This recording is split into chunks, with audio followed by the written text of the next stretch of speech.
Welcome to Long Live Baseball. Pitchers and catchers are here. They've reported. It's almost time. 39, baby. 39 days. We got a great show for you. We're going to be talking about, we're going to reflect on Tim McCarver a little bit. Our RIP to one of the best voices in all of baseball, and, best players. Trouble in Paradise with arbitration, Mike. I've got a rant prepared. Isn't it Ghost interesting? Runner is here to stay. Ghost Runners. We're going to have Ghost Runners forever. Yeah. Raspberries. Yeah. Machado, he's saying some things. He's saying there's a lot of money out there. Well, maybe he should have told Nolan Arenado. Well, of course, we got you covered with the Cardinals and the Cubs, all the MLB news and notes around the league. And of course, as always, the segment that's sweeping the nation and increasing in popularity by the day, Mike's Dictionary segment will close out the show. But did you know, Mike, that there aren't actually 57 varieties of Heinz ketchup and never were? Company founder H.J. Heinz thought his product should have a number, and he liked 57. Hint, hit the glass bottle on the 57, not the bottom, to get the ketchup to flow. Now, listen. Out of all the information that you just shared, the last tidbit is the most important. I did not bring the right type of bottle to demonstrate. However, I do have this bottle of isopropyl rubbing alcohol. And right. I wouldn't put that on your French fries. And it goes, I mean, whether it's the 57, the A1's really runny. That's what I don't like about the A1. The A1 I'm not a huge A1 guy either. Like, I need a little substance to my Yes. Thank you very much. I mean, but with 57 or some of the other lesser steak, and I would say they're lesser steak sauces on the market, or for that matter, the ketchup, right? The ketchup. I mean, you get your whatever kind of ketchup you want. You take the bottle. I'm about to change your life if you don't know this. Seth did it, but you just, instead of don't do the shake thing. You're never going to get it to come out. You're going to get this big old glob. Too much that you wanted, you're gonna be like, I've ruined my steak. You don't want that. You just take the bottle, don't shake, just tap it. Just tap it on the 57, like Seth said.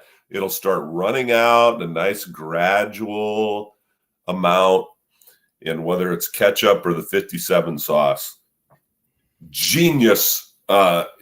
Great information, Seth, to share with our listeners.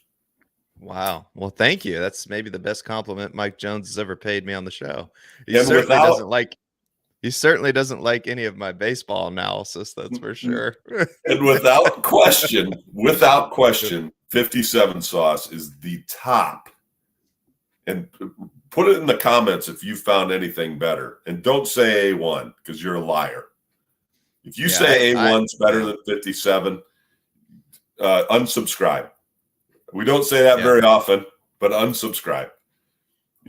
Yeah, I am right there with you, Mike. I know isn't 57 sauce for chicken and pork? Isn't that what it says on the bottle? But I find that it goes well with just about everything. If I'm being honest. Does it really specifically say chicken and pork? It doesn't say steak. I thought so. I could be wrong. Right. I'm going to do some fact checking. All right. Well, carry on. Yeah. We Mike and I joke, we like to make things light at the beginning of the show, but I think the most important thing we have to talk about is I was more than kind of surprised, shocked to see that Tim McCarver passed away. And aside from being a Cardinals player, I didn't really remember him as a Cardinals player. I was too young, Mike. I don't remember Tim McCarver's playing days. Right. How I remember Tim McCarver is broadcasting World Series games, and I knew that if it was on Fox and Tim McCarver was doing the game with your favorite broadcast analysis, Joe Buck, you guys' favorite guy. If I knew that was Joe or happening, Jack? I mean, he worked with Jack too, didn't he? I'm not sure. I'm No, not I sure don't know about that. either. I mean, I don't there's know. probably a good possibility he did. Yeah. But I know for a fact that he worked with Joe Buck at Fox, and it was the voice of October. I knew October baseball was here.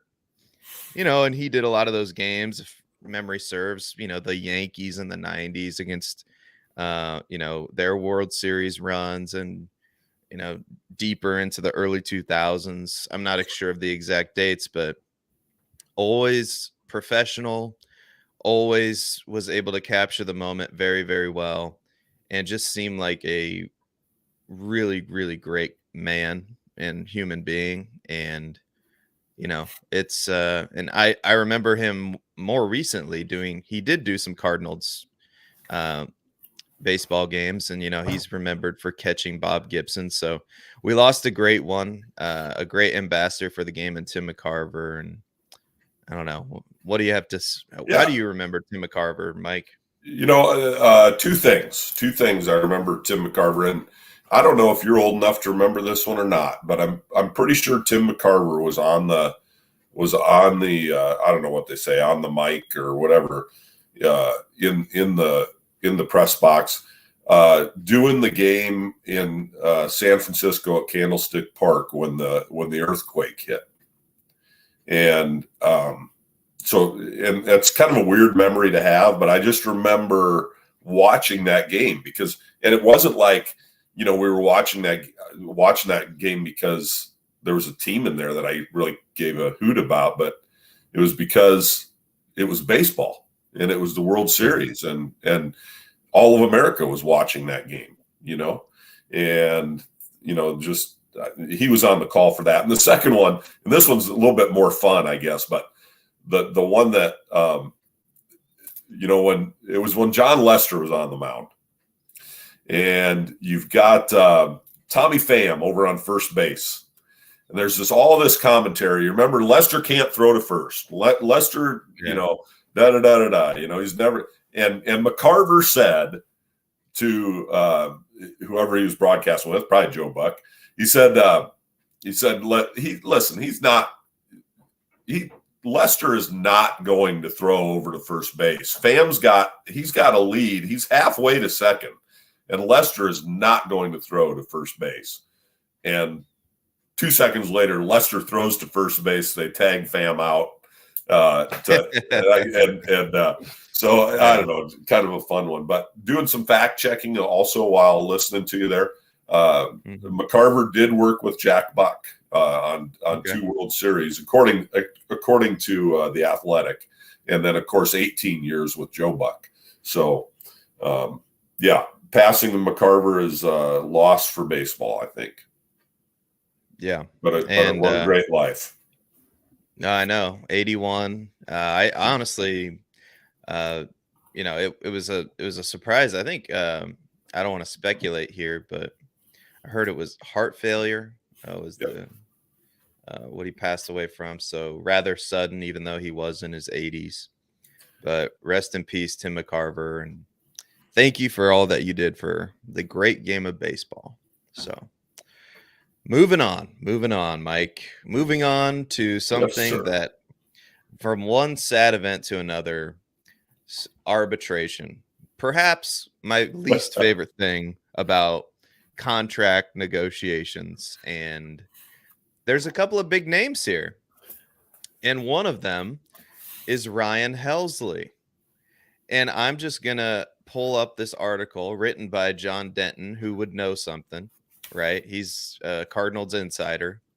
Okay. And Ryan Helsley, it says here, went into his salary arbitration feeling he had an exceptionally strong case to earn a raise for 2023. But he lost. He ended up losing his arbitration hearing. So do you want to know how much money Ryan Helsley was seeking in this arbitration, Mike? Yes. Yes. He was seeking $3 million. All right. Do you want to know how much Chump he change, is right? Chump change. to a Major League Baseball organization like the Cardinals, who's spending 160, 170 million on their current payroll? All I right. would say yes. I would All say right. yes. Chump change. All right. Carry on. Do you know how much he is going to get because he lost this arbitration case? How much? $2.15 million. I quote, nevertheless, Helsley, who went 9-1 with a 1.25 ERA and 19 saves in 2022, I'd say those are pretty good numbers, lost his case against the Cardinals, meaning he will make $2.15 million instead of the $3 million he sought. Helsley said there were numerous talks of a compromise between the two sides, but there was little movement, and they wound up opposite one another in a Tampa courtroom on Tuesday. So apparently, if you are unaware or unsure of what happens during arbitration, we'll talk more about it with Corbin Burns here in a bit.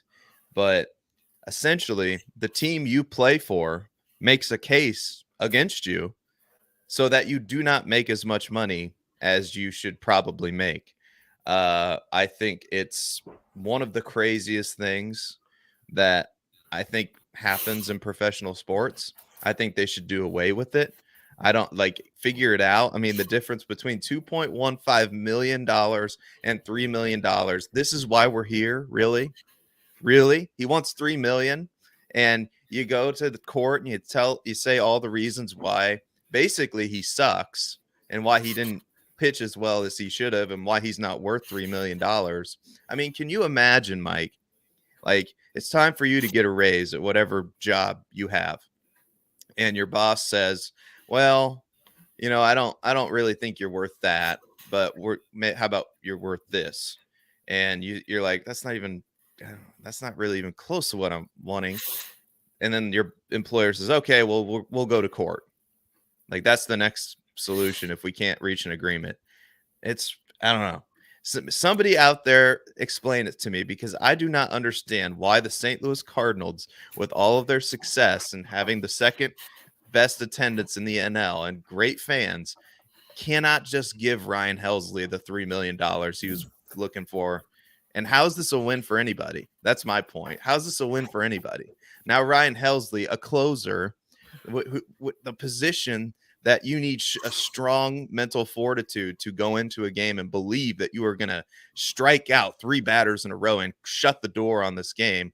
You've given this kid, who's still a young player, all of this mental arbitrage. Like, here's all the reasons why you suck. All right, now go pitch for us.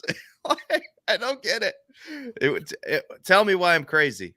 I don't understand. Well, I mean, in the big picture, and I think, I at some level I understand it, because I think if I don't know, gosh, we're talking about millions of dollars here, Seth, and really what we're talking about here, we're talking about management and the worker. And baseball's the blue collar thing, and whatever side of that, I mean, you got one side of the equation that's going to say, well, it's the union's fault. It's the Players Association. The Players Association, blah, blah, blah, blah, blah.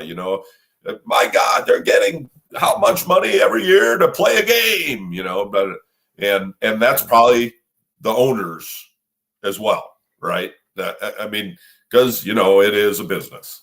And on the player side of things, my gosh, I'm only asking for a little bit of raise. I mean, when you think about percentage wise or things like that, and because on the other hand, the players are saying my numbers back up the fact that I need another $1.2 million in my contract this year. Okay.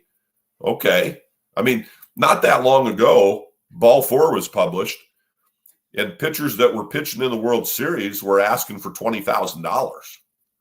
And owners were saying, go somewhere else. You're not that good. So that's the big picture of the business. And baseball in particular is unique. because of the way that the federal government has decided to treat baseball through the years, so I think all of that plays into it. I think it's not a obviously I get your point of view. It doesn't seem like a friendly thing. It doesn't seem like it seems like the opposite of what you'd want to do with a team. But at the same time, I don't think you can place all the blame on management. I don't think you can place all the blame on the Players Association. It's somewhere in between. It's like anything else in our country. The middle is, there's some sweet spot in the middle. And occasionally players and teams find that, they do have successful talks and they do come to agreements and there's a certain amount of reasonability that needs to be in there. Arbitrage was a much better word, by the way, than reasonability. But I was impressed by the use of that word. That's all I'm saying. Oh, well, every once in a while. But that's right. But I guess in the big picture, that's what it is. Now, why it is with some players and other why? Because it seems kind of hit and miss. You know what I mean? You mentioned, who was it? Nolan Arenado. What's that guy's name? Corbin Burns, right? Who signed? No, I'm talking about the guy who signed for a pittance. Oh, Nolan Arenado. Right. I mean, if you can call that a pittance. How does that? I don't know. I'm still trying to figure it out, Mike. I don't. Somebody is going to have to hire Adam Wainwright and Paul Goldschmidt as perhaps the best salesman. If Bill DeWitt's not giving those guys a bonus, you guys saved us like $100 million. Seriously, I don't know, how. I mean, 5 years, $122 million for Arenado. I think Machado Bogarts, what he signed? 10 million, 300 plus million. Like the 10 years, 11 years, 300 plus million total.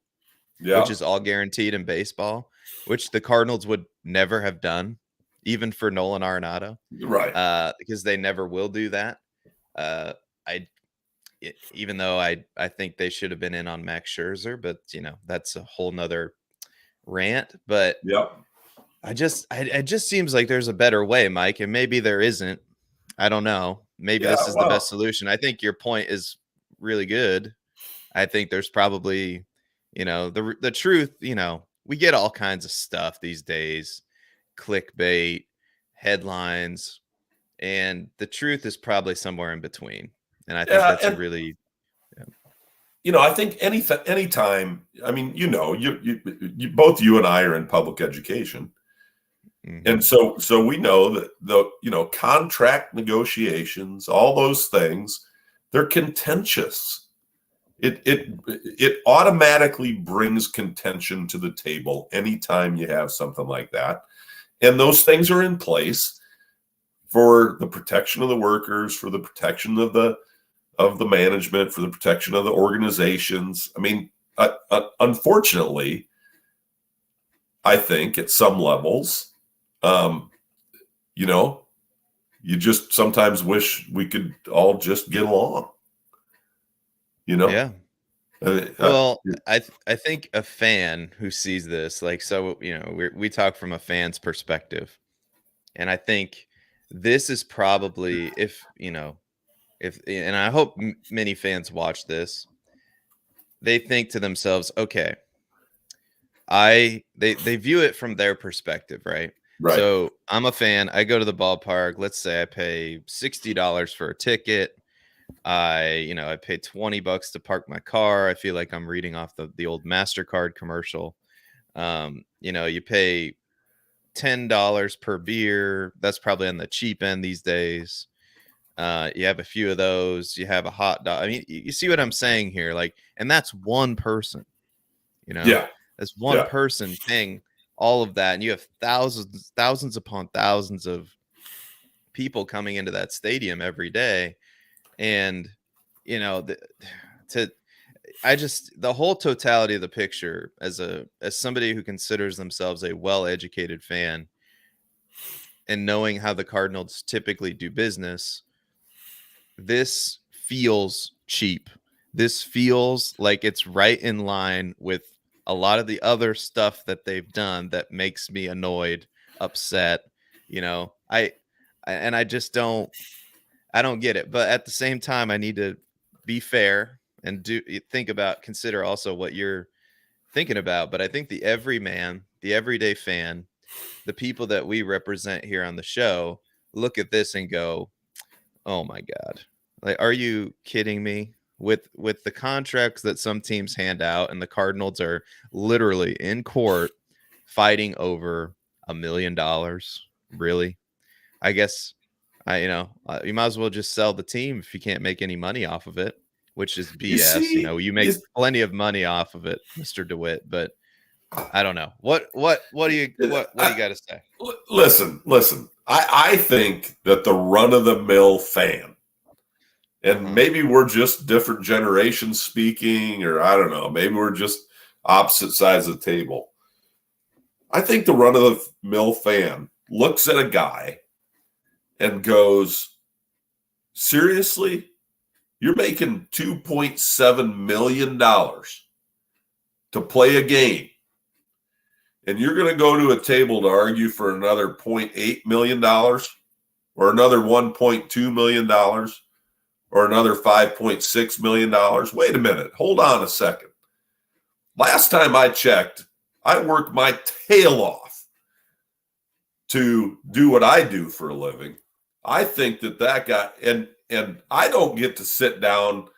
And here's the unique thing about baseball, I think, is that the way the arbitration process works is you as a player come to the table with a number. I, as ownership, come to the table with a number, and this panel of people sit down and they look at those two numbers, and it's winner take all. When you come to the table with you're pushing your chips in. This is what I want. This is what the management or the ownership wants. There's no, hey, let's meet in the middle. There is none of that. You can't. The definition of the arbitration process in Major League Baseball only allows that panel to pick one or the other. So it turns into a court case. And guys like Corbin Burns go, you know, what they said about me in that arbitration hearing was hurtful. Like, it hurt my feelings. Now, I don't know how that all plays, you know. Unfortunately, because you went to that table, that's going to happen. We might have. Well, hopefully, yeah. I don't know if you're in or I'm in or you're out or I'm out, because now you're frozen and I'm talking. But I don't know. The interweb is an interesting thing. We'll see what happens. But hey, bottom line, and I'm going to keep talking just in case, because I see you're frozen. But the bottom line is, when you sit down at that table, when you decide I'm going to arbitration, you better prepare yourself for that, and you better have some thick skin, because you have just involved yourself in essence, what is a court case. You are, and it is. You're getting lawyers involved. You know, all of that kind of stuff is happening when you go to arbitration. So there's a piece of me that says, you know, with guys like Corbin Burns, you know, when he comes back to the table and says, you know, my feelings will hurt. Hey, grow some backbone, because you chose this. You knew going into this that these types of things were going to be said.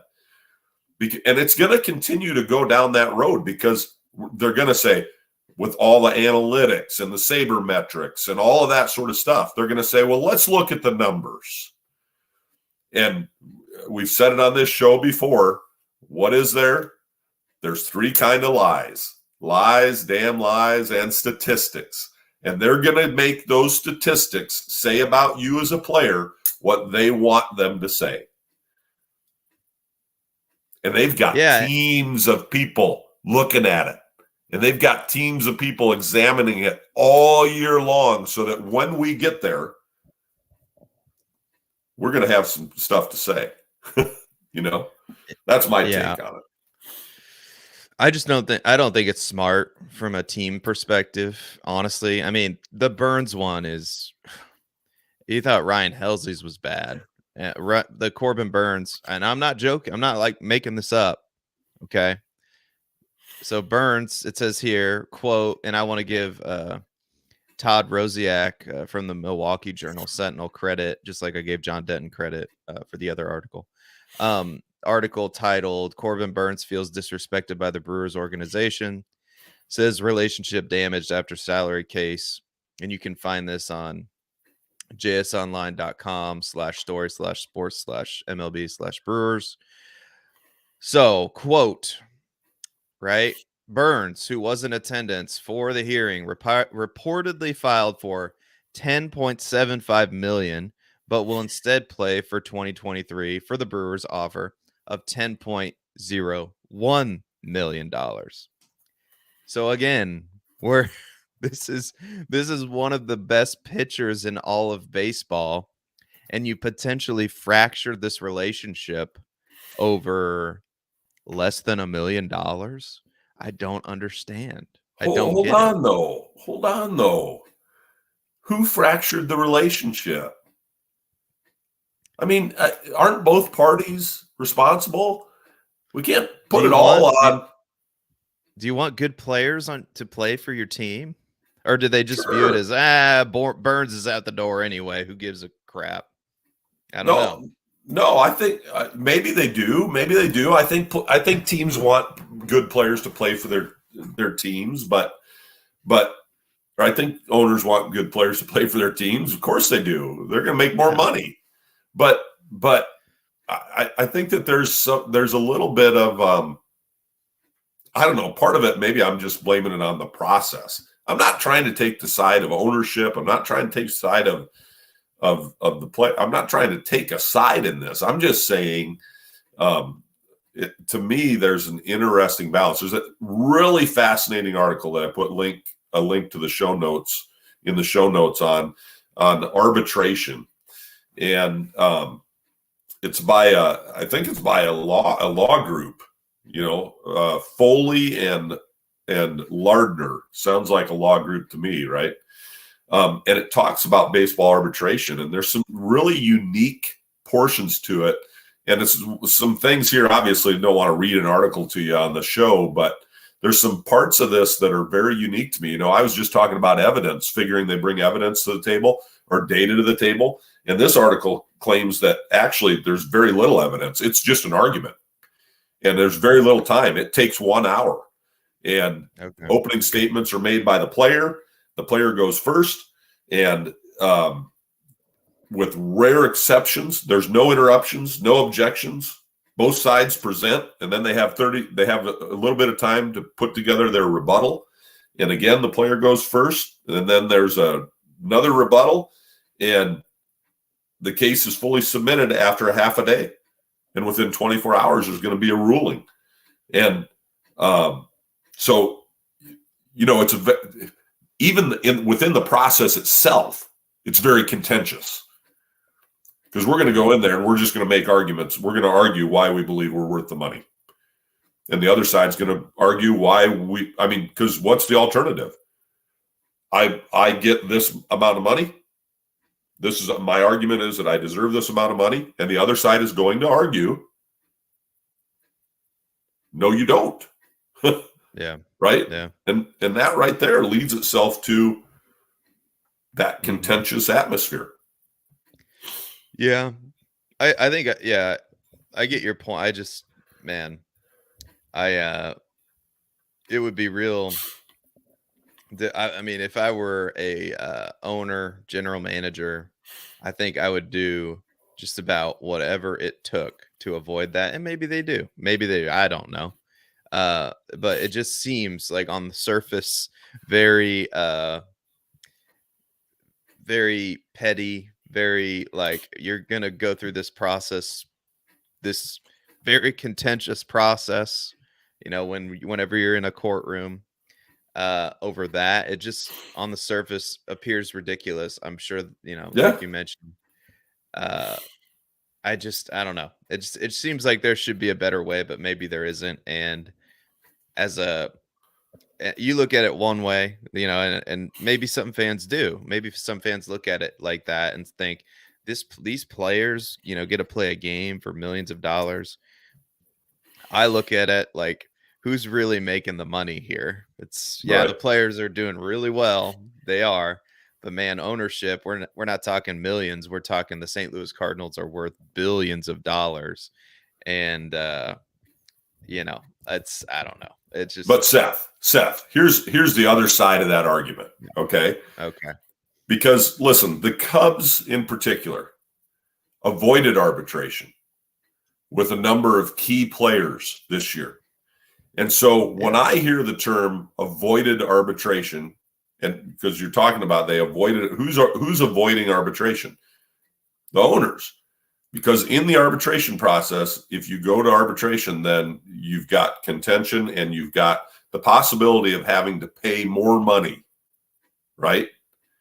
And so who's doing the avoiding, I guess? When we hear that a team or a club has avoided arbitration, that means that generally, I think, that either the player agreed to a lesser amount or the club's offer, or the club decided to come up a little bit in their offer that the player was requesting and met somewhere in the middle, or the club decided to go with the player's numbers, right?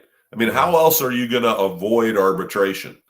The player's going to make more money, right? Mm-hmm. Than what the I guess the original offer is, or the offer on the table. So there are an awful lot of times when clubs and players avoid arbitration, right? Because they do come to an agreement.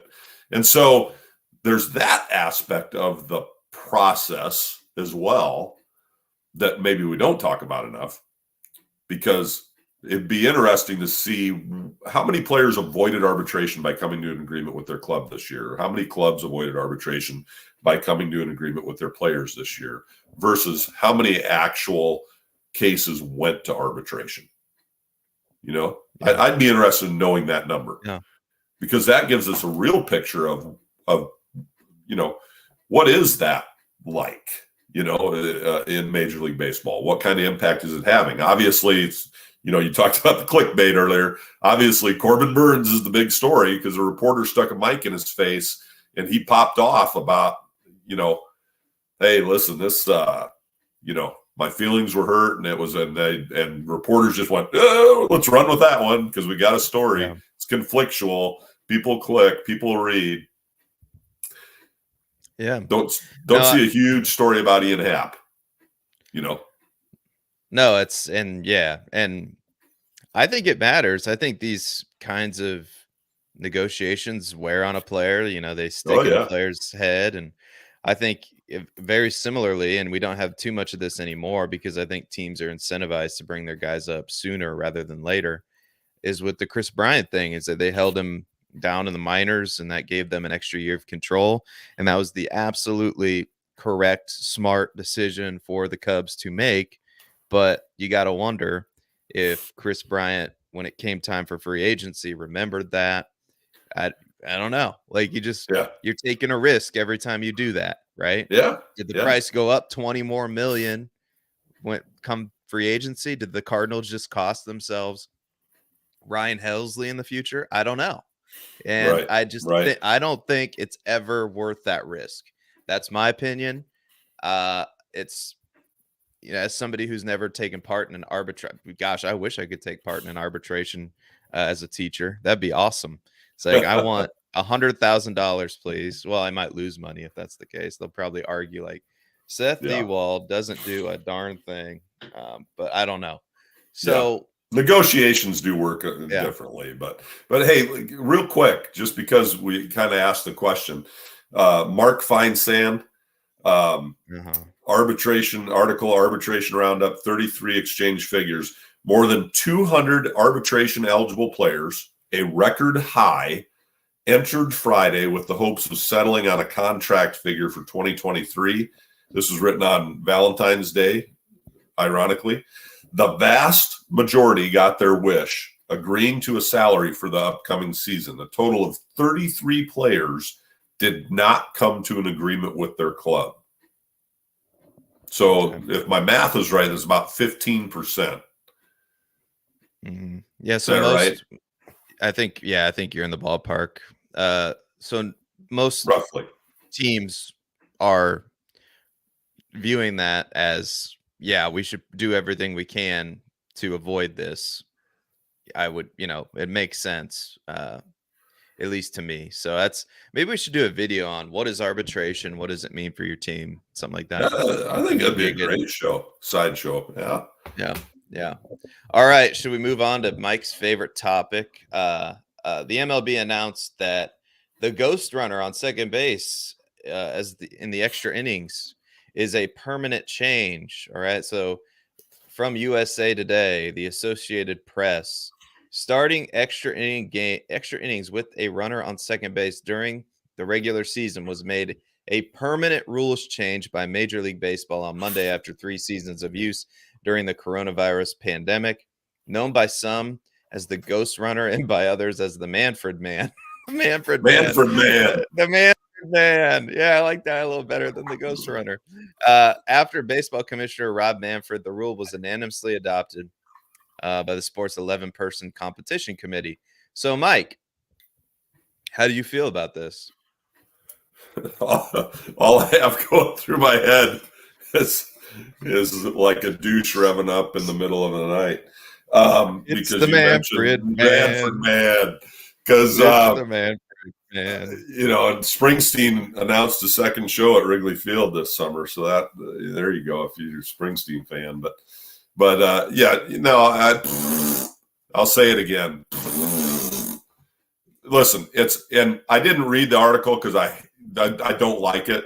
Obviously, I don't care about it. And I know there's viewers and listeners that are going to say, hey, get over your old self, you old man. And I'll put my readers on when I say, I don't like it. I don't like it. And I'll take the pencil out from behind my ear and I'll score the game because that's what you're supposed to do at a baseball game. Get a scorecard. You want cheap entertainment at a ballpark? There you go. That's all you need. A scorecard and a pencil. The next 3 hours are brilliant. I know I'm getting a little bit off topic, but I'm ranting a little bit. Come on. Here's what I really don't like about it. They know it's not good for baseball. Otherwise, they'd apply it to the playoffs too, wouldn't they? No, we're going to only do it during the regular season games. The ones that the season ticket holders and the regular fan, the fans that go to the games day in and day out, 162 times a year, who hang on no, I want to watch that game. I want to see how it plays out without any extra Manfred men or ghost runners, or I'll save that for the Sandlot, for crying out loud.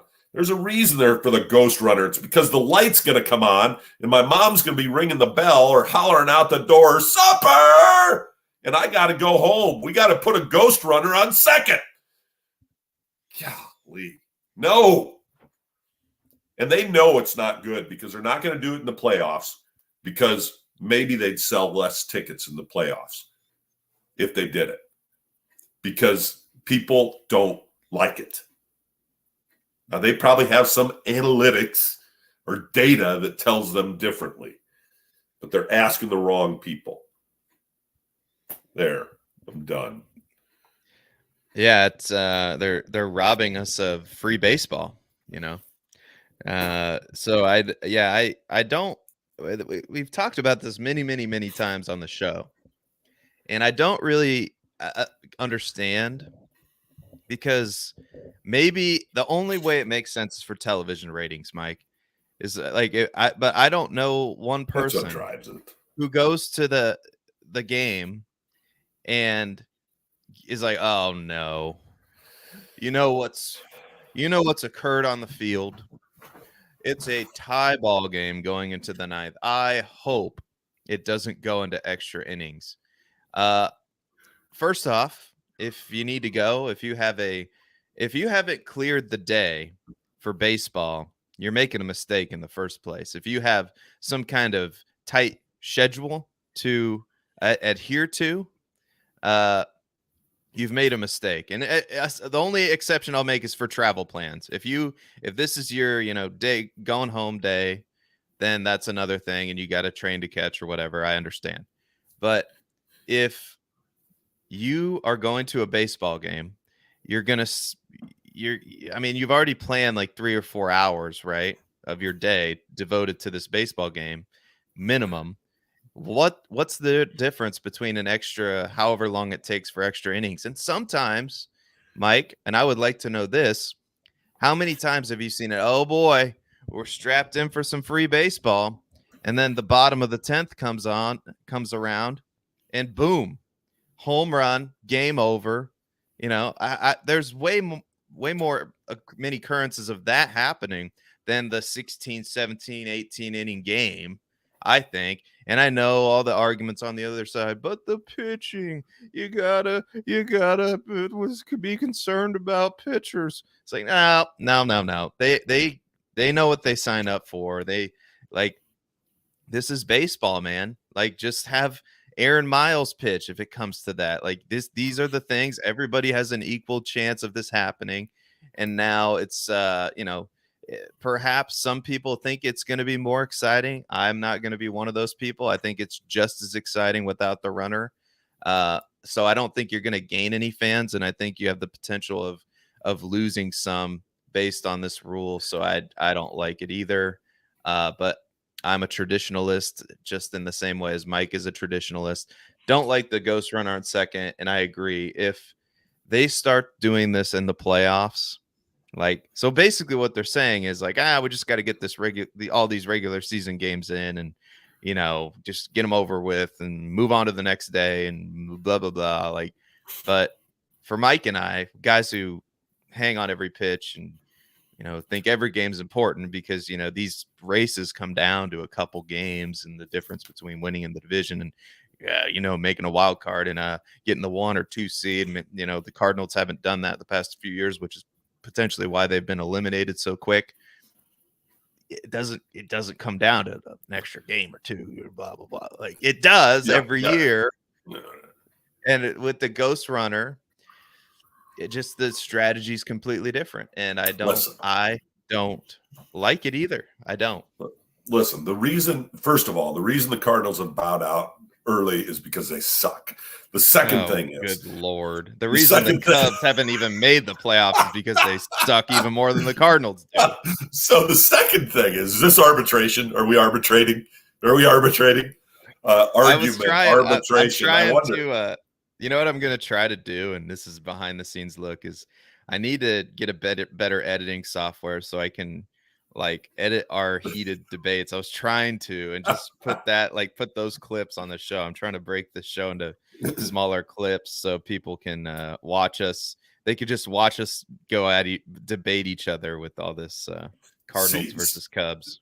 See if you can find some kind of, I don't even know, snap twit feature where you can show smoke coming out of our ears when we get hot about stuff. I think that'd be fun. But in all seriousness, no, the bottom line is, and Manfred said it when he was interviewed about it, I think the players like it. Okay, so we're about making the players happy, but he's being clear there. And it's one of those things, like I think in Manfred's thing, he's like, let's just throw the players a bone. They don't want to play so long, even though we're paying them more. Last time I checked, when you get paid more, you should expect more work. When you get a raise, do I just get the same amount of work because I get a raise, or do I get a raise and I probably should expect a little more work? No. Okay. Well, I don't know. All right. We can have that argument. But at the same time, Manfred's, it's like you said, the excitement of the walk-off is in extra innings is more exciting to me any day than putting that guy on. And what I want to see is I want to know how many games was a ghost runner implemented last year, and how many times did that bring the game to the close because of that guy. Okay. Because of the Manfred man, how many times? And really, I don't care what the data says about it. I just want to know. Okay. Because I want to know to what degree is he ruining baseball. That's why I want to know. I have this thought, Mike, and it could be stupid. It probably is stupid. But if both teams, right, you get the Manfred man on second base. Right. And what are the percent chances that both teams get a hit? Because chances are on a base hit, right, the runner scores from second unless his name's Yadier Molina or, that somebody with no wheels at all. So I know that you're kind of creating more action by putting the Manfred man on second base. But yeah, to your point, I wonder how many times, top of the 10th, base hit, run scores. Next inning, bottom of the 10th, base hit, run scores. Oh, we're in the same predicament Back that into we extra were in. innings. A home run, tie game, home run. Like maybe I wonder by how much it shortens the extra inning experience. I would like to know, because I'm assuming it shortens it, but I don't know by how much. Now, in an interesting addition to the Manfred man rule, I think because of this, Anthony Rizzo may end up with the lowest ERA with the highest number of batters faced in Major League Baseball. I'm pretty sure Anthony Rizzo still has a 0.0 ERA because he came in pitching as a position player. But now position players are only going to be able, did you see this? Only going to be able to pitch during extra innings. So no longer will you see a 17-2 route and a position player come in the sixth inning to pitch because, hey, let's save our pitching staff. Let's get out of here. That kind of thing. So and at some level, in some weird kind of way, I think those two things contradict each other. The Manfred man and, we can't pitch position players during the regular game. We've got to wait until extra innings. Okay. That is weird. Why do we care about that? I don't understand. Well, I think it's because, I don't know. To me, it's bizarre, but it's tightened. They're limited to extra innings when a player's team is losing by 8 or more runs or is winning by 10 or more runs in the ninth inning. I don't know. Okay. Well, when a player's team is losing by 8 or more runs. Okay. So I'm mistaken. I read it to say that they can only be used in extra innings. So if you're losing, when the Cardinals are losing to the Cubs by 8 runs, you can bring in, I don't know, one of your bench players, Wilson Contreras, to pitch to us, right? If you're losing by 8 or more, or if the Cubs are winning by 10 or more in the ninth inning, then you can bring in, Flaherty to get him some reps or whatever. Okay. He's not a position player, but yeah. All right. Well, that's the Ghost Runner segment. I hope you enjoyed it. We don't like it. Tell us what you think in the comments of the Ghost Runner. Seriously, we want to know if we're completely off base here. But there's a guy in baseball who is the anti-Nolan Arenado, apparently. And before the season even starts, he's letting everybody know, hey, guys, hey, I'm going to opt out, baby. Woohoo. I'm opting out and I'm testing that free agency because there's a lot of money out there. And that player's name is Manny Machado. So, Mike, how do you feel about a player before you still under contract? Before you can opt out, you still got a whole season to play with a team that has playoff aspirations. Dare I say, World Series aspirations in the San Diego Padres, right? Right. And he's already saying, I'm out. How do you feel about that? Yeah. Well, first of all, the guy hit what 298 last year. He's really good. Yeah, and so he's probably going to write his own check. I mean, at some level, but he's also 30 years old, right? And so that didn't matter. That didn't matter this offseason, I tell you. No, I know it didn't. And we've talked about that before and some of the reasons for that too. I think it's kind of like going to arbitration. There's gonna be bad feelings of brewing, and it's part of the nature of the click here kind of culture we're living in now, the soundbite culture. I guess Manny Machado can say whatever Manny Machado wants to say. I know that when the Padres were at Wrigley Field and my daughter was down in the kids pen and Manny Machado was coming around signing autographs, she stood there for 12 minutes in the sweltering 101-degree sun, and I'm going, hey, here comes Manny Machado over to the Cubs side. He's signing autographs. And that ball is in front of his face the whole time. Do you think he signed it? So there you go. I'm not gonna lie, I cut out there for much of that, and I only came back. I came back when you said that ball was in his face. My daughter was holding up a baseball for him to sign, and he didn't sign it. He signed the younger kids, and it was. I'm just going on about it, trying to make Manny Machado look like a bad guy. Yeah. Well, I think that, and your reminder, this is your weekly, bi-weekly reminder that, Nolan Arenado cost himself a lot of money by coming back to St. Louis. He just did. And it's unbelievable. I'm still baffled by it. Like, guys, first of all, the trade, the Nolan Arenado trade. Can anybody out there name one player that the Cardinals gave up in that trade? I know that's the point. You can't, because they didn't give up anybody to get him. They gave up a starting pitcher. I can't think of his name. Austin Gomber. That was the key piece in that trade, if I remember right, along with a couple other prospects. So they get him for a song, right? And then he got, they're paying him $30 million. The Rockies decide, hey, here's $50 million.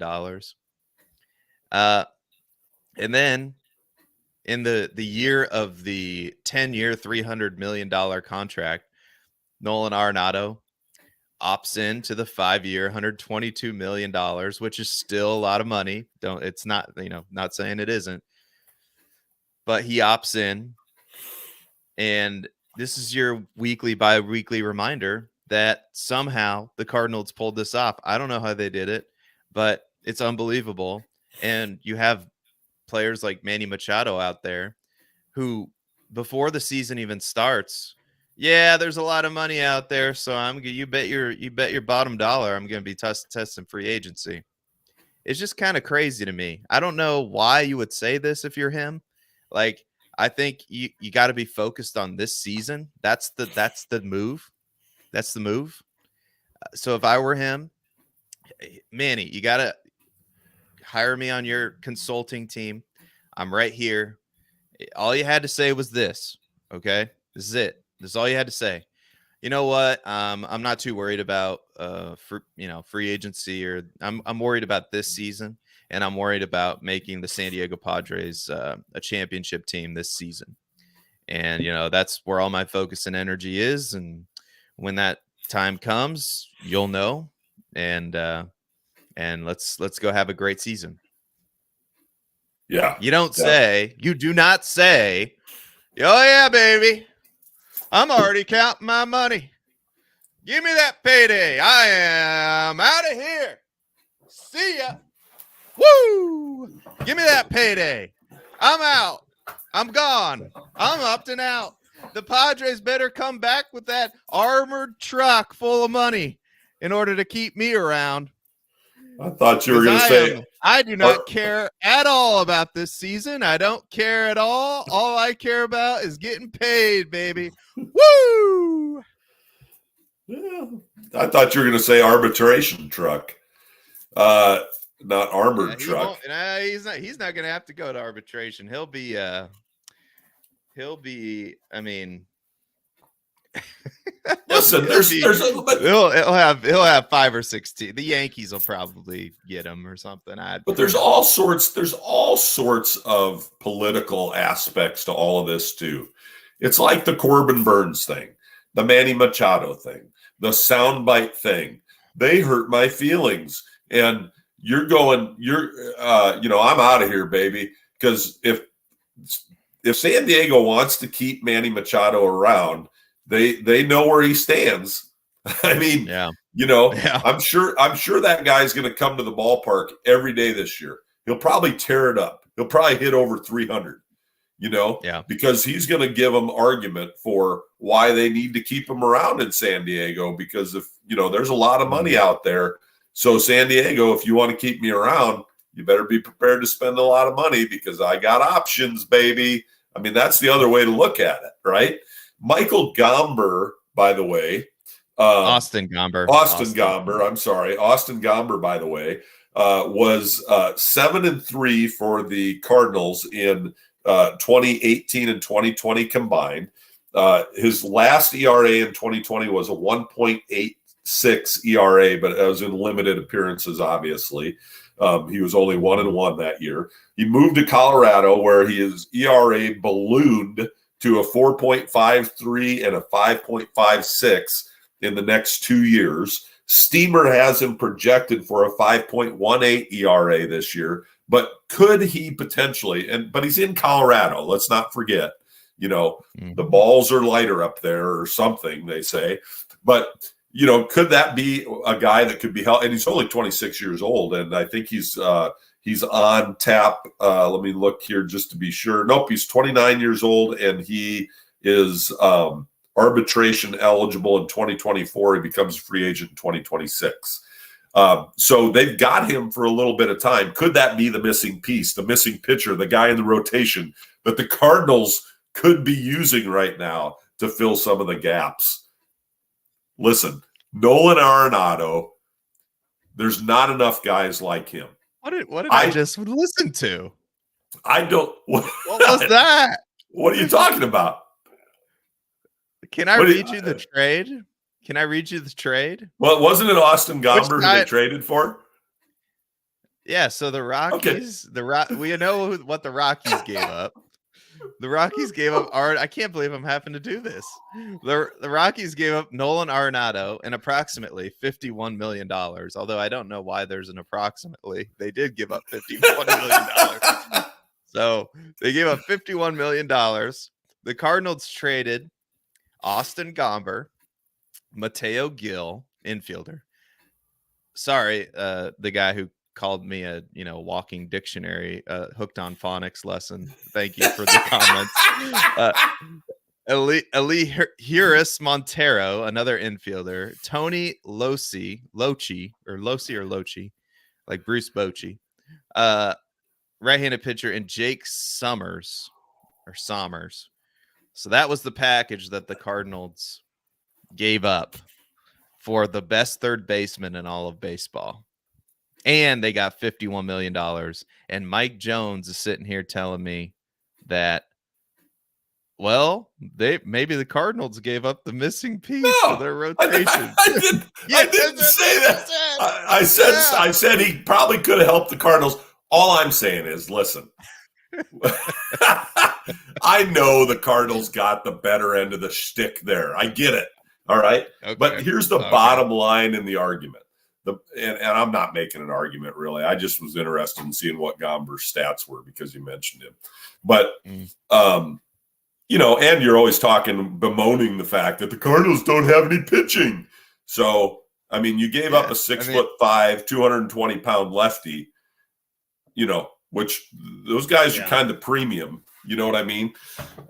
Even if their ERAs are high. So's the best third baseman in baseball is a premium. But absolutely. But Nolan Arenado, listen, the bottom line is this. If I would love to just sit down privately with Nolan Arenado with no microphones or anything and just say, Nolan, tell me why. And I think that his answer would be this. Because I like it here. My family's here. I like where I'm at. I like my house. And honestly, kind of like a guy that I deeply respect, I was talking to last night, said, trust me, we don't need any more money. We've got everything. We've got everything we want. Now, the piece that I wonder about with Nolan Arenado is how does that play out with his counterparts in the league who think you got to ask for more money. And if they don't give you more money, you got to go to arbitration. We got to set record numbers in arbitration because they're not paying us enough. They've got too much, you know what I'm saying? I wonder how it plays out with his teammates, with the guys on the Players Association. I don't know. I'd love to if there are players out there that could give us some insight on that. We'd love to have you on the show to talk about it because we just don't know that perspective, really, right? Yeah. But I think that's what ended up. I don't think the Cardinals, you know, how'd they pull it off? I don't think they pulled anything off. I think if they pulled something off, they've got a good culture, and Nolan Arenado likes it there, and he likes his teammates, and he likes where he's at, and he likes the Midwest, and I think I'm going to stick around here. What more do I need? You know? Yeah, no, I mean, true. And it still baffles me every day that they couldn't get another team. Like, my thing was, right, if I'm trying to trade a player away, I'm trying to create as much leverage as possible on my side. So this is where the John Heymans of the world come in. It's like, oh, there's a mystery team. And he uses the Cardinals all the time. The Cardinals might be interested in like the second he says they're interested in a player they're going to have to give a 10-year contract to, I know it's not true. It's just like, hey, John, Scott Boras here. I'm going to need you to write that Mr. Team article again, okay? So you get the point here. You try to create another bidder, like, oh, the Yankees might be interested. Oh, like I cannot and I don't know, like I can't believe the Rockies move wasn't. You know what, St. Louis, you're going to have to give us a little bit more because we can get more from Team X, Team Y, Team Z. You know, right. But I digress. Machado's not going to pull on Nolan Arenado. He says there's a lot of money out there. And now it's time for Tweet of the Week. Mike, what is your Tweet of the Week? Oh, my goodness. Well, my Tweet of the Week this week, what in the world? It has disappeared from the show notes, apparently. I don't know why. Uh-oh. Do you want me to do my Tweet of the Week? And then yeah, you go with yours, and then I'll see if I can find mine. All right. I hope you're ready for this. According to Cardinal stats and facts at STL_stats_facts, he says, ooh, I want to see Vegas put the Brewers 2 games ahead of the Cardinals. I double dare them. I'll go bet all my earthly possessions on the Cardinals winning again. And the reason why Cardinals stats and facts at STL_stats_facts on Twitter says this is because the what do they call these? The projections, the National League some of these projections came out and backed up everything I was saying, except for the fact that they have the Brewers winning the Central and they have the Cardinals here. And I'll go ahead and share this on the screen so the the people, and peoples. we're gonna have to figure out a name for our fans because we're getting some more and more fans, Yeah. by the day. So here it is. You can see that. Let's do that. So as you can see there, these projections, and I think they're like the Petco projections. I don't know, but this is what they came up with for the National League. And as you can see, the Brewers are on top. But according to the research I've done, I think the Cardinals are going to win the Central, and I think everything else is just fine there. Yeah. I like what the NL East. I agree with that. You can check out my Mets video I just made, and I think the NL West is fairly accurate. I just don't agree with the NL Central. What do you think of this, Mike? What do you think? Yeah, well, I disagree with it as well. I mean, here's if I had to put this on the tweet of the week, I think I might have talked about this on a previous show, but here are the Brewers' notable offseason transactions. They parted ways with left-handed pitcher Taylor Rogers, Brent Suter, right-handed pitcher Brad Boxberger and Luis Perdomo, catcher Omar Narvaez, second baseman Colton Wong, outfielder Lorenzo Cain, Andrew McCutchen, and Hunter Renfroe, and utility player Jace Peterson.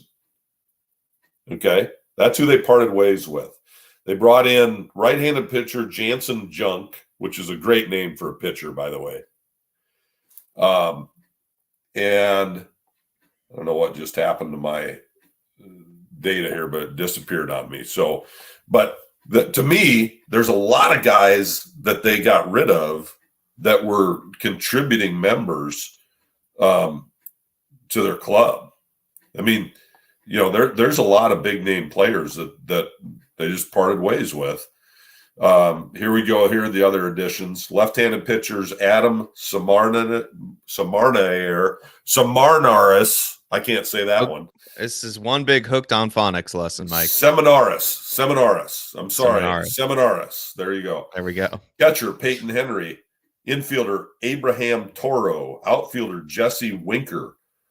Catcher William Contreras. Now, they might have gotten a little bit of an upgrade there. Shortstop Owen Miller and left-handed pitcher Wade Miley. Okay. Mm-hmm. I just think that the subtractions, I don't know why they would be projecting the Brewers to win.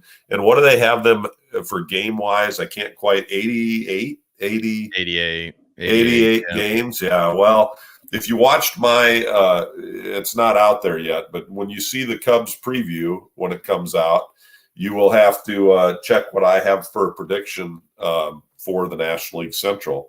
And it ain't going to be the Brewers. It ain't going to be the Brewers. Okay. That's me. Well, that's my tweet of the week. Mike, have you had enough time? Have we stalled? Yeah. You know what my tweet of the week was? Now I remember what it was. It was my tweet of the week was the I was going to talk about, but you brought him up a little earlier and you asked me my opinion. My tweet of the week was the video of Tim McCarver making the call on John Lester not throwing over to first base, and them tagging out Tommy Pham by like 6 feet.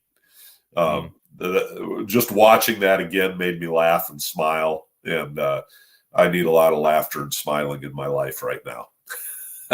Yeah, good.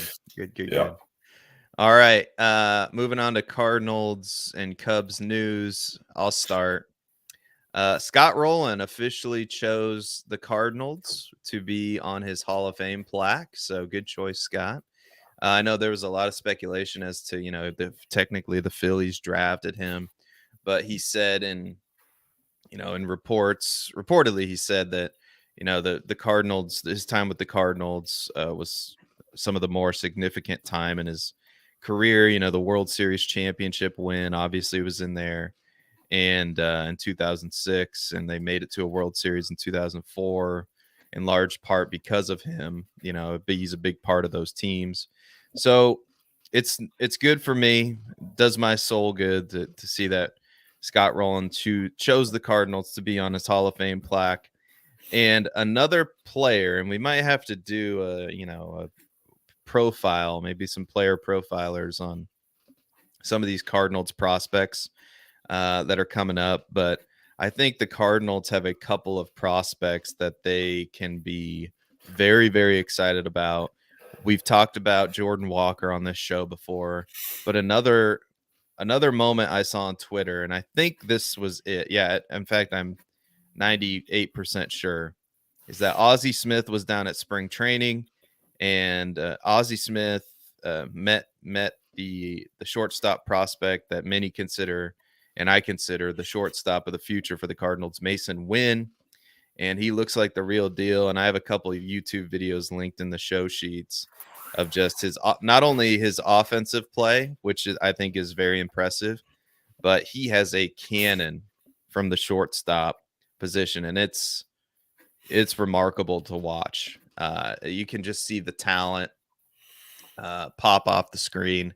So I think the Cardinals are going to be in pretty good shape with him and Walker. And I wouldn't, I know the Cardinals are in the market for a starting pitcher, but those are two guys that are probably not for sale, if I had to guess.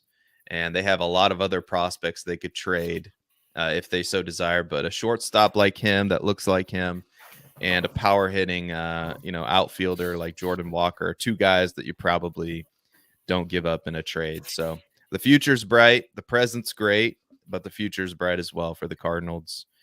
And that is my Cardinals report. Not much else to really say. They haven't made any other moves. Yep. Spring training pitchers and catchers have reported. Yep. And the Cardinals, there's going to be a lot of younger players that get an opportunity because of all the Cardinal players playing in the World Baseball Classic right now. So yeah, the reason, and can I just say, there ain't nothing going on in Cardinals camp, but there's a ton going on in Cubs camp, and it's exciting. It's kind of fun to be listening, to be a Cubs fan right now and to be hearing things. Wake up this morning, open up my Twitter feed, and what do I find? Surprise in Mesa. The Cubs have signed, according to Brett Taylor, a third option, another option for Edwin Rios, former Dodger, third baseman. They've signed him to a one-year deal. Yeah, okay, I know. It's not like a major thing, but here's the point, all right? Now, you've got guys like, listen, third base competition, according to Brett Taylor, includes Rios. Nick Madrigal's taking some reps at third base. Who knows what that's going to look like? Patrick Wisdom, Zach McKinstry, Christopher Morel, Miles Mastrobuoni. I mean, hey, there's competition, and that's what I like. Now, as a corresponding move, obviously, according to Brett Taylor at Bleacher Nation, Ethan Roberts, who had Tommy John surgery, is going to the 60-day IL to open up the 40-man spot for Rios. And Michael Fulmer's deal, I think, is now complete, contrary to what Taylor had to say about that. But Cody Hoyer is probably going to go on the IL as well. He was another guy that was subject to Tommy John during the offseason. But listen, it's exciting to see the Cubs are still working at, let's bring in some guys that have a good history of hitting the ball, that have contact, that can do that kind of thing, and let's build some competition, because I like the competition factor. I like it. Non-roster invitees are a big thing with the Cubs right now. Pat Wagner is a good friend of mine. When they saw how many non-roster invitees the Cubs had coming to spring training, he said that seems like a lot. And I think, there are a lot. But then I compared it with the Cardinals numbers earlier this morning, and really right around the same amount. I think maybe it was just early when that report was made. But I like the competition factor that brings to things. As far as Cubs camp goes, when you look at the recent transaction list, it's kind of crazy.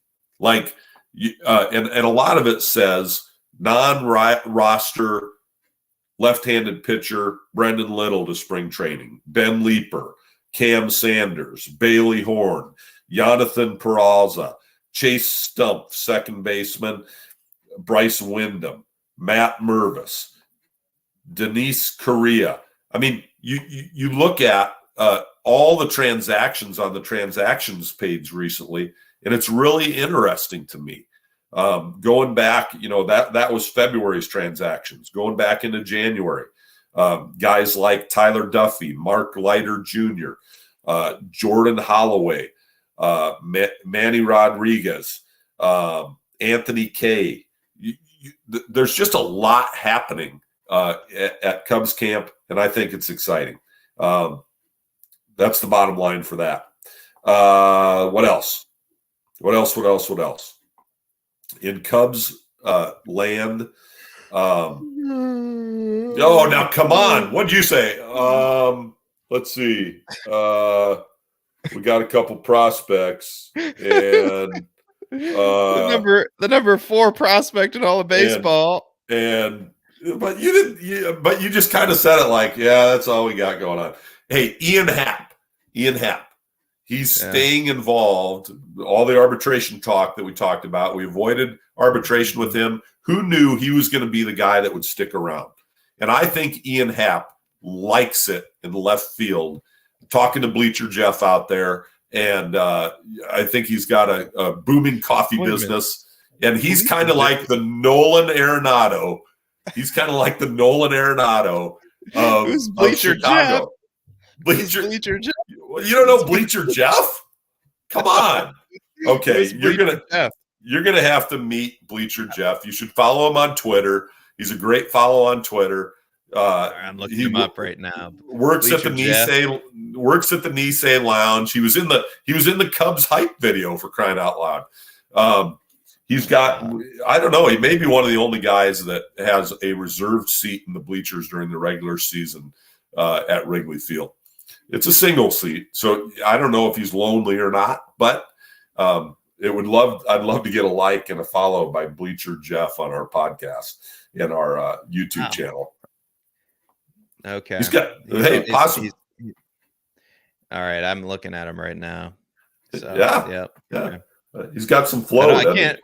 Which one's Bleacher Jeff? Is he the guy with the kind of the Irish newsy hat on, or does he have the Cubs hat on? I imagine. I don't know which picture you're looking at. So, but does he have really long? He's got some flow. No.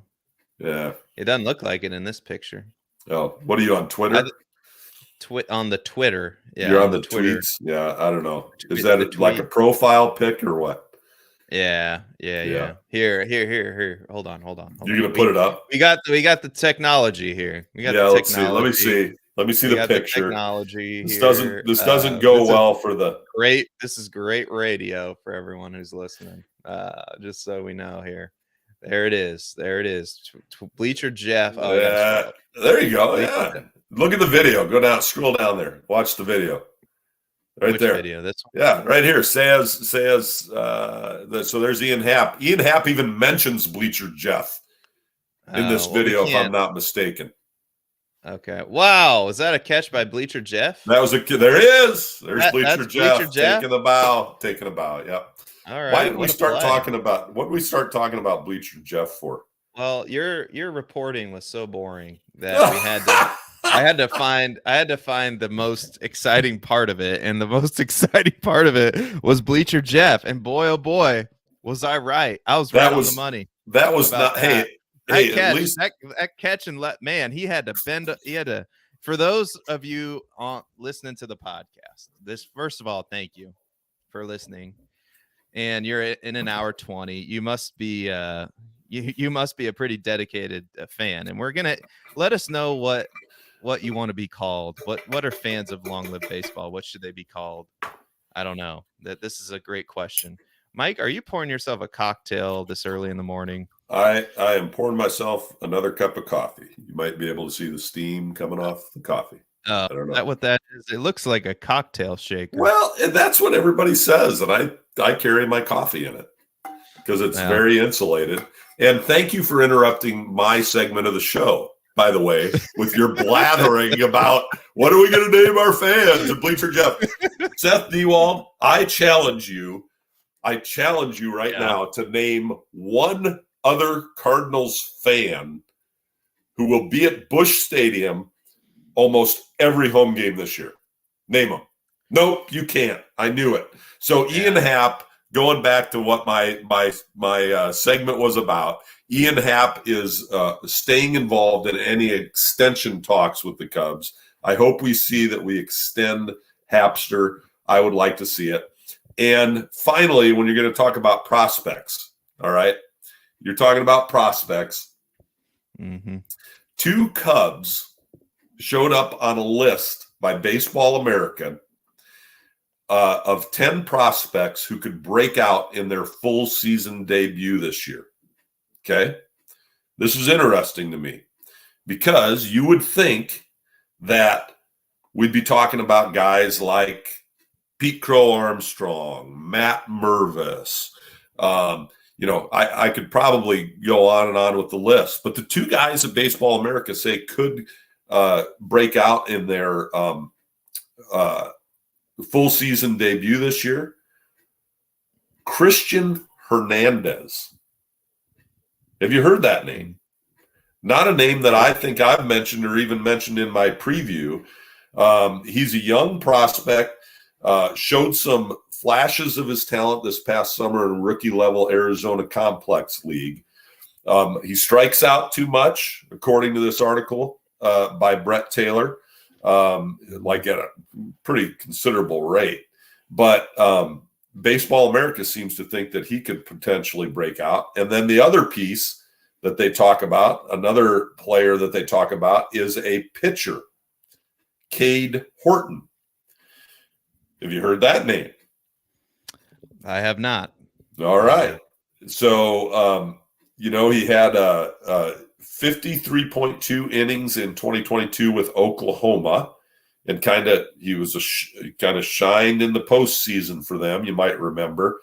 And so kind of exciting to see these 2 names listed on a list of 10 players who potentially could. And if there are 10 players and 2 of them are Cubs, I think that's 20% of that list that could potentially, prospects that could and those are not names that we necessarily are talking about a whole lot. And so I think that's exciting news for the Cubs as well. And let's see, anything else? I think that's, there's news from Cubs land. News from All Cubs. Right. It's time. It's the Baseball Dictionary segment of the show where Mike pulls out his dictionary. Never gets old. Hey, and do you want to do your same offer for this? Oh shoot, I can't I don't want to give away the picture. I almost did. Do you want to do the same offer, or is that offer expired? The same. What was the offer? I don't even remember the offer. I was waiting for somebody to take us up on the offer. We're trying to give them. We're trying to these aren't our books, by the way. I'm not Paul Dixon in disguise. Okay. I did not write this. Okay. I don't want to take any credit for it. Mike is not Paul Dixon in disguise either, even though don't know him. Even though I no, you don't look anything like him. Well, I mean, there might be some resemblance. I would love to communicate with him. This picture, would love to get him on the show. This picture in the back is worth the price of the book. But if you aren't aware of Paul Dixon, he wrote this dictionary of the you got the baseball terms in here. And we go through it every show. We highlight something you may have heard of, something maybe you didn't hear of. And the thing about this book is you can't just get these anywhere. All right. I mean, you might be able to go on Amazon and find it. I'm pretty sure you can get it anywhere. But you can't. Well, no, I don't even think they have them on Amazon. I wouldn't even try to go to Amazon. Don't even try it. Dixon Dictionary, because the only place where they are available are bookstores near you. All right. If you want to get one in Burlington, which you're not going to be able to because you're going to have to fight Mike Jones for a Paul Dixon dictionary.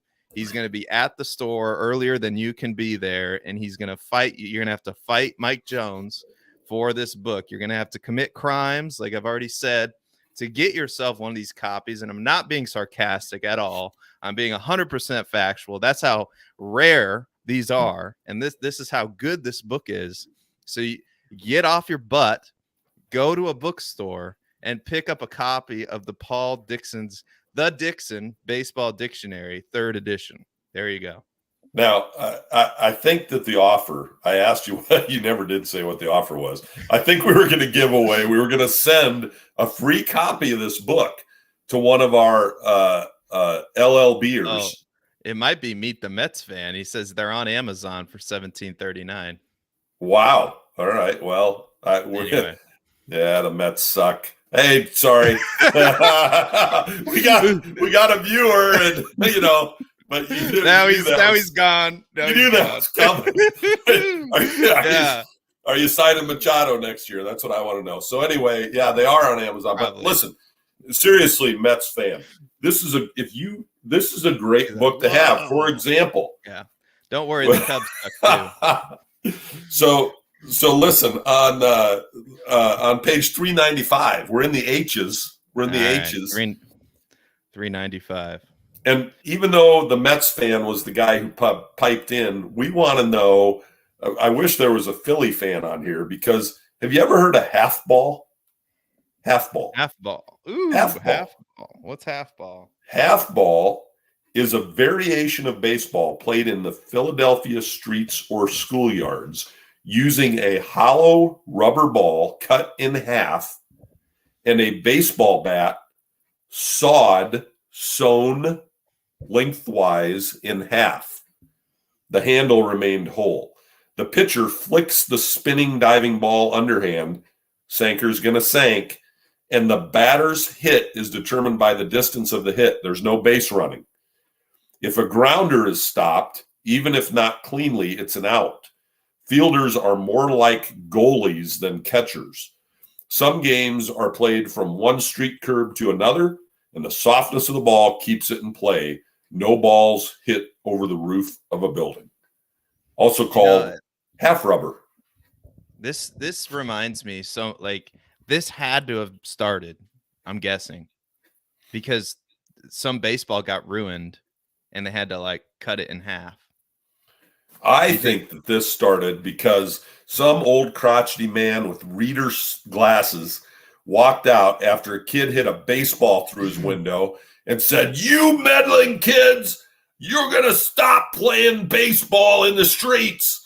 And the kids were like, I think it was created out of necessity. They were like, can we get a rubber ball and cut it in half? The best games are always invented, right? When I was in college, we used to play indoor Nerf golf. Indoor Nerf golf, regular golf clubs, Nerf basketball. Can you land it on the second cushion of the couch? Can you put it behind the television? Now, that ended when the club went through the television screen. We stopped playing, but it was one of the most fun games that we ever played. So I think it was created out of necessity. Nice. Meet the Mets. Mike, I don't know if you're going to like this or not. I think he's calling us both little market guys. Let's be clear. Mad at Uncle Steve. Mike is always schmucking it up with the Mike actually has Mets fan envy that's why he doesn't like you guys very much. Please. He wishes they spent so much money on the on the Brandon Nemos and the Justin Verlanders and all that stuff. So watch my season preview. Just when it comes out, if the editor ever gets it done, watch. I mean, the mid-market. What did he say? The mid-market, you middle market guys. What did he say? He said little market guys. Little market. Right.